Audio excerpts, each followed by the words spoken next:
कोई नोटबुक लाए हो? हाँ तो ठीक है, बैठ जाओ, आ जाओ। तो 2 जो है वो a को डिवाइड कर रहा है, तो जब 2 a को डिवाइड कर रहा है तो डिवाइड करके कुछ रिजल्ट तो आएगा, डिवाइड करके कुछ रिजल्ट तो आएगा। तो वो जो रिजल्ट आएगा वो c मैंने मान लिया कि वो c है, ब्रैकेट में लिख दिया से, हो गया। दोनों ही रख दीजिए यहाँ पर। तुम भी कर लो ये वाला टॉपिक। हाँ, आ जाओ इधर, इधर से आ जाओ।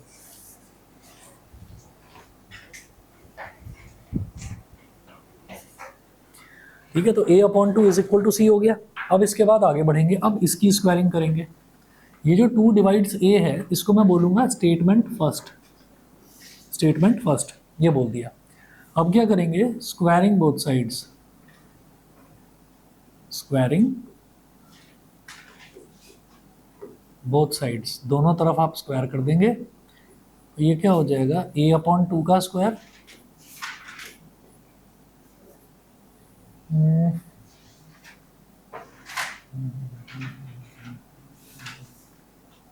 या फिर एक काम करते हैं, ऐसे नहीं,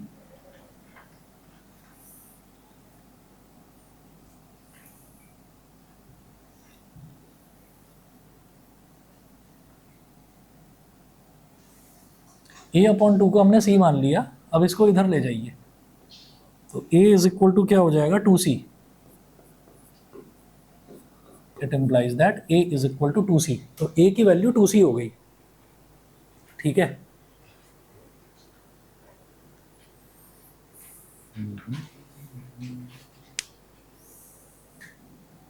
नाउ स्क्वायरिंग बोथ साइड्स, अब स्क्वायर कर दीजिए, स्क्वायरिंग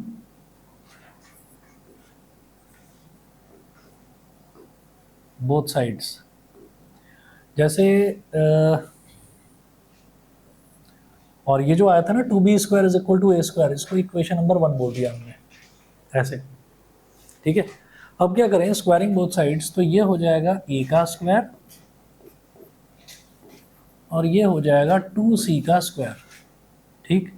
ये हो गया a² और 2c का स्क्वायर क्या हो जाएगा, 4c², ठीक है। अच्छा, a² की वैल्यू मैं जानता हूँ क्या है, 2b², तो a² की जगह मैंने लिख दिया 2b² is equal to 4c²। तो 2 1 जा 2, 2 2 जा 4,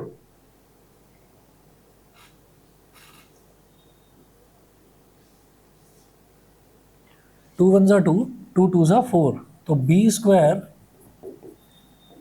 इज इक्वल टू 2c²। हमारा टारगेट क्या है, हम 2 को हमेशा डिनोमिनेटर में ले जाना चाहते हैं, तो मैं 2 को इधर ले आऊंगा। ये क्या हो जाएगा, b² upon 2 is equal to c²। It implies that 2 divides b²। अब जब 2 b² को डिवाइड कर रहा है तो फिर 2 b को भी डिवाइड करेगा, तो 2 divides b, statement number second, ठीक है। तो 2 जो है वो a को भी डिवाइड कर रहा है, 2 जो है वो b को भी डिवाइड कर रहा है। यहां लिखेंगे from first and second, from first and second we conclude, या ये कहेंगे we see that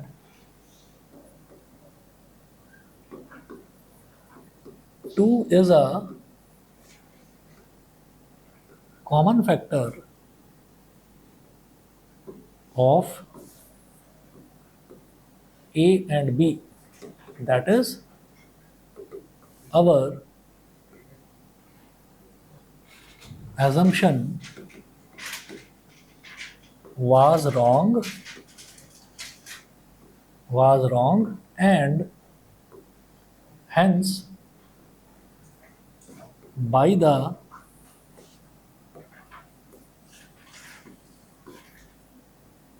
method of contradiction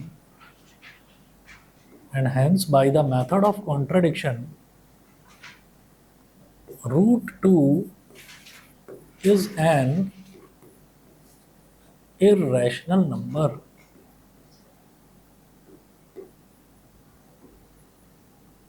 And hence by the method of contradiction root 2 is an irrational number. समझ गए कहानी? दोबारा से समझाता हूँ क्या होता है कि अंडर रूट के अंदर जब भी कभी इम्परफेक्ट स्क्वायर लिखा रहता है तो उसको हम बोलते हैं इर्रेशनल नंबर। वो इर्रेशनल होता है नंबर। क्यों? क्योंकि जब अंडर रूट के अंदर कोई भी इम्परफेक्ट स्क्वायर लिखा है तो जब मैं उसको सॉल्व करना शुरू करूंगा ना, यानी कि जब मैं उसका लॉन्ग डिवीजन मेथड से स्क्वायर रूट निकालना शुरू करूंगा, तो वो हमेशा चलता ही जाएगा, नॉन टर्मिनेटिंग नंबर आएगा और उसमें रिपीटिंग टर्म भी नहीं आएगी कोई भी, वो चलता जाएगा। तो ऐसे नंबर को हम इर्रेशनल नंबर बोलते हैं। ये क्वेश्चन बनेगा कि prove that root two is an irrational number. 3 number का क्वेश्चन है, फिक्स है इसकी वेटेज।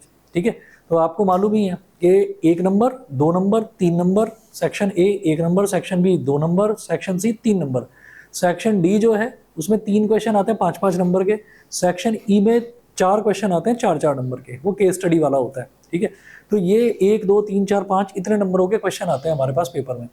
तो ये जो है ये 3 मार्कर्स में से है। ठीक है, तो 3 मार्कर्स में ये है और इसमें आपको यही चीज बिल्कुल स्टेप बाय स्टेप आपको करनी है। ऑन द कॉन्ट्ररी, सबसे पहले हम कहेंगे on the contrary. On the contrary का मतलब होता है जानबूझकर उल्टा चलते हुए। ठीक है, on the contrary let us assume that root two is a rational number which can be expressed as root two is equal to a upon b where a and b are coprime. ठीक है, तो पहले हमने उल्टा चलते हुए ये माना कि रूट टू एक रैशनल नंबर है which can be expressed as a upon b where a and b are coprime. Coprime का मतलब जिसका कोई कॉमन फैक्टर ना हो। फिर क्या करा, दोनों तरफ स्क्वायर कर दिया। दोनों तरफ स्क्वायर करने पर हमने ये देखा कि 2 is equal to A square upon B square आ गया। फिर हम क्या करेंगे, जैसे 2 is equal to A square upon B square आ गया, फिर मैं इसको ऐसे अरेंज कर लूंगा, मतलब क्रॉस मल्टीप्लीकेशन करूंगा। तो 2b square is equal to A square आ गया, इसको मैंने बोल दिया इक्वेशन नंबर 1। ठीक है, और फिर हमारा ये टारगेट है कि हम 2 को डिनोमिनेटर में ले जाएं, मतलब अंडर रूट के अंदर जो भी टर्म लिखा हुआ है उसको हम डिनोमिनेटर में लेकर चले जाएं। तो ये क्या हो जाएगा, B square is equal to A square upon 2। ठीक है, यहां से जैसे ही ये 2 डिनोमिनेटर में आया, मैं कहूंगा कि अरे 2 तो ए स्क्वायर को डिवाइड कर रहा है। जब वो ए स्क्वायर को डिवाइड कर रहा है तो फिर वो ए को भी डिवाइड करेगा, यानी कि 2 divides A square, it implies that 2 divides A. तो 2 ए स्क्वायर को भी डिवाइड कर रहा है तो वो ए को भी करेगा डिवाइड। जब 2 ए को डिवाइड करेगा, इसको स्टेटमेंट नंबर फर्स्ट बोल दिया मैंने। फिर हम क्या करेंगे, जब 2 ए को डिवाइड करेगा, माइल समझ में आ रहा है, जब 2 ए को डिवाइड करेगा तो डिवाइड करने के बाद में कोई वैल्यू तो आएगी। हमने कहा कि हाँ वैल्यू आएगी, उस वैल्यू को मैंने सी मान लिया। ठीक है, इस क्वेश्चन को अच्छे से रट लेना, पेपर में 3 नंबर पक्के हैं, आप समझ लीजिएगा। ये आता ही आता है। जो वो वाले बच्चे होते हैं ना कि भाई मेरी पूरे साल कुछ भी तैयारी नहीं हुई है, अब मुझे कुछ 6-7 टॉपिक्स ऐसे चाहिए जो आते ही आते हैं पेपर में, ये उन्हीं में से एक है। ठीक है, तो अब आप ये देखिए a upon 2 is equal to C. अब मैंने 2 को मैं इधर लेकर चला गया। ठीक है, फिर स्क्वायरिंग बोथ साइड्स कर दिया, तो a square is equal to 4c square आ गया। a स्क्वायर की वैल्यू हमें पता ही है, 2b स्क्वायर है। ठीक है, तो a स्क्वायर की जगह मैंने 2b स्क्वायर लिख दिया। 2b square is equal to 4c square, 2 1 2, 2 2 4, तो b square is equal to 2c square, ये हुआ। फिर मेरा वही टारगेट कि मैं 2 को डिनोमिनेटर में ले जाना चाहता हूँ। तो 2 को जब मैं डिनोमिनेटर में ले जाऊंगा तो देखा, अरे ये तो b स्क्वायर अपॉन 2 हो गया, यानी कि 2 डिवाइड्स b स्क्वायर। जब 2 b स्क्वायर को डिवाइड कर रहा है तो फिर वो b को भी डिवाइड करेगा, तो 2 divides b, statement number second.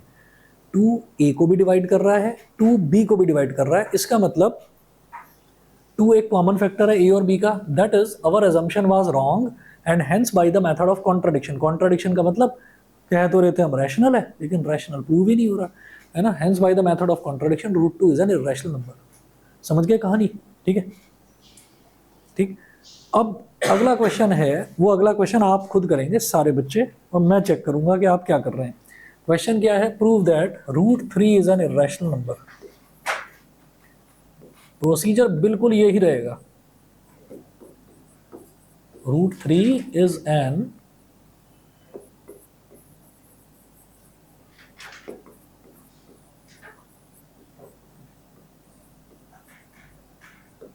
Prove that root 3 is an irrational number. तो रूट 3 अगर एक इर्रेशनल नंबर है तो क्या करेंगे, जैसे वो root 2 is equal to A upon B लिया, अब आप क्या करेंगे, root 3 is equal to A upon B, squaring both sides करेंगे। तो वो उसने क्या करा था, 2 डिवाइड्स ए स्क्वायर और 2 डिवाइड्स ए, ये हुआ था। अब क्या होगा, 3 divides A square, 3 divides A, फिर आगे 3 divides B square, 3 divides B, बिल्कुल यही है। ठीक है, तो इस चीज को आप जरा करिए एक बार। और नंबर तो वही, मतलब 8-10 ही है ना नंबर, तो उससे ज़्यादा तो नंबर है ही नहीं ना दुनिया में। तो एक साल रूट 3 आ जाता है, किसी साल रूट 5 आ जाता है, किसी साल रूट 7 आ जाता है, यही आता रहता है घूम फिर कर। ऐसी ट्राइंगल्स में एक टॉपिक आता है बेसिक प्रोपोर्शनैलिटी थ्योरम, हर साल प्रूव आता है उसका। ठीक है, आप ये करिए, मैं बस 2 मिनट में आया। कोशिश करिए खुद से करें, ना समझ में आए तो इधर देखो, सामने लिखा हुआ है।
हो गया भाई?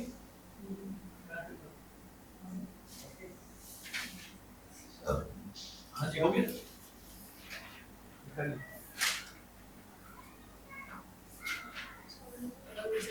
ये अमाउंट क्यों दे रही है? ये अमाउंट क्यों दे रही है?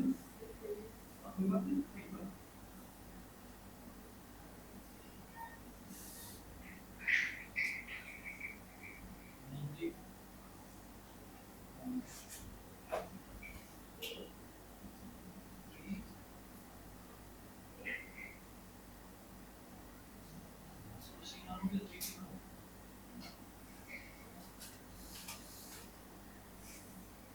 ये अमाउंट क्यों मांगते हो आप इसकी?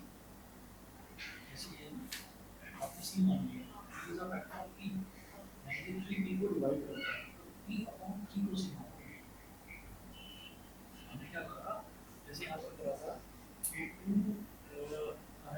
डिवाइड्स a अपॉन 2 को c मान लिया था। इसका मतलब कि वो बड़ा सा फैक्टर लिख दिया मतलब कि तो a equal to c square so I can say that is equal to c square इसके बाद मेरे हिसाब से b है b का फैक्टर है b को डिवाइड करता है तो b upon 3 is equal to c ऐसे भी यहाँ पर जब b upon 3 is equal to c ये चीज यूज करेंगे ठीक है।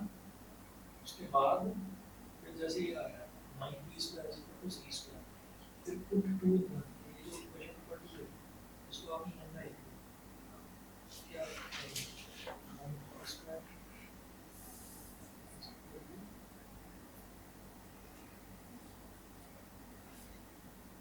क्या लिखा है 3 Q square 3 upon Q square ये सब क्यू स्क्वायर और 3 क्यू स्क्वायर फिर ये तो गलत हो गया ना अगर 2 को वन में रखना है 9g स्क्वायर की वैल्यू क्या है c स्क्वायर है तो e स्क्वायर को क्या लिख लेगा c square upon 9 c square यहाँ पर बस आपने ये चीज रख ली यहाँ तक ठीक है तो ये सब रखा होगी आपको क्या करना था p upon 3 is equal to c और 3p is equal to c हो गया भाई हाँ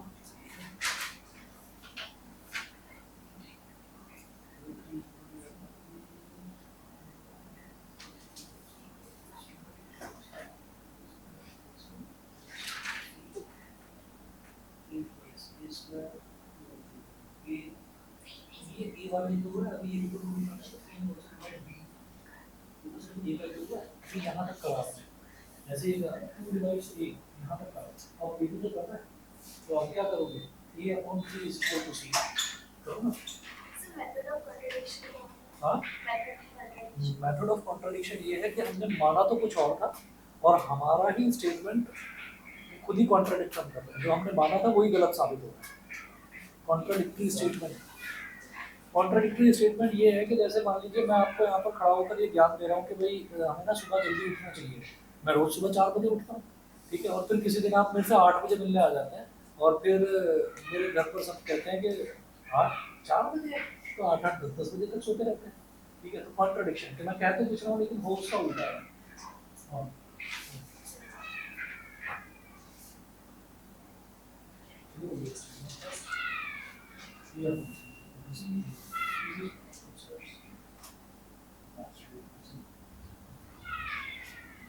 सर वैसे ऐसा कोई क्वेश्चन आ सकता है कि prove that root 4 is a rational number rational number थोड़ी प्रूव करने के लिए भाई रूट 4 पे तो आप सीधा सीधा बोल दोगे रूट 4 क्या है रूट 4 तो 2 के इक्वल है ना और 2 को आप पहले 2 को कम तो एक सेट में वो नहीं वो भी जैसे सर अच्छा और एक प्रॉब्लम है ये जैसे ये रूट 2 है इसे तो हम ऐसे भी लिख सकते हैं ना कि the under root of any imaginary square नहीं वो मेरा खुद का डेवलप करा हुआ कांसेप्ट है वो नहीं लिखना वो क्या है कि एक तरीका तो ये हो गया करने का और एक तरीका ये है कि अंडर रूट 2 को कम से कम 6 या 7 प्लेसेस ऑफ डेसिमल तक उसका स्क्वायर रूट निकाल कर दिखाओ उसमें आप पगला जाओगे है ना इतना लंबा स्क्वायर रूट कहाँ तक निकालोगे तो एक वो तरीका है और फिर जब आप 6 या 7 प्लेसेस ऑफ डेसिमल तक निकालेंगे फिर आप ये कहेंगे we are getting non terminating number and non recurring number repeat भी नहीं हो रहा है ना तो एक वो तरीका है वो तरीका बेकार है इस बारे में ना ना बिल्कुल ठीक है क्योंकि वो वाला अगर करोगे तो उसमें अटकोगे पक्का 6 प्लेसेस ऑफ डेसिमल अगर करोगे तो एनसीईआरटी में ये मेथड देता है आपको आ रहा बस ये करना है वो 2 डिवाइड्स a है तो तुम्हारा क्या आया था 2 डिवाइड्स p आया था p अपॉन q लिया ना बस उसके बाद तुम्हें p अपॉन 2 को c मानना है तुमने 2p को c मान दिया गलत खत्म हो गया उसका इक्वल टू c स्क्वायर कहां तक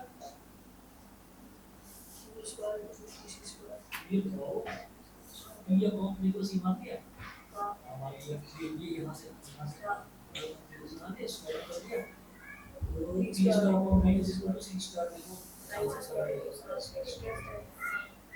अब कहां तक पहुंचे ये हो गया q square is equal to 3c square अब क्या करोगे 3 को नीचे ले जाओगे और आप ये करोगे C square Q square Q square equal C square plus C के नीचे क्या होता है Q square upon 3 equal C square उसमें आ रही है 3 divides Q square it means 3 also divides q ऐसे q is a factor of q square and q plus q square both are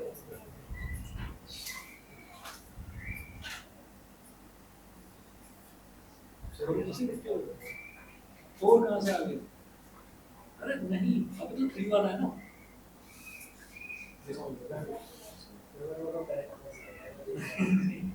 ये a upon 3 is equal to c ठीक है अब square का साइड से ये square is equal to 3c का whole square तो 9c स्क्वायर आ गया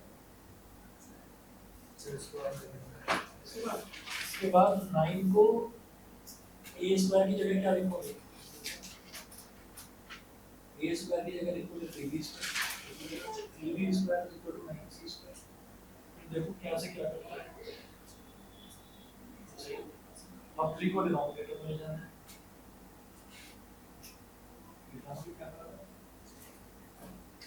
पढ़ाई नहीं कर रहा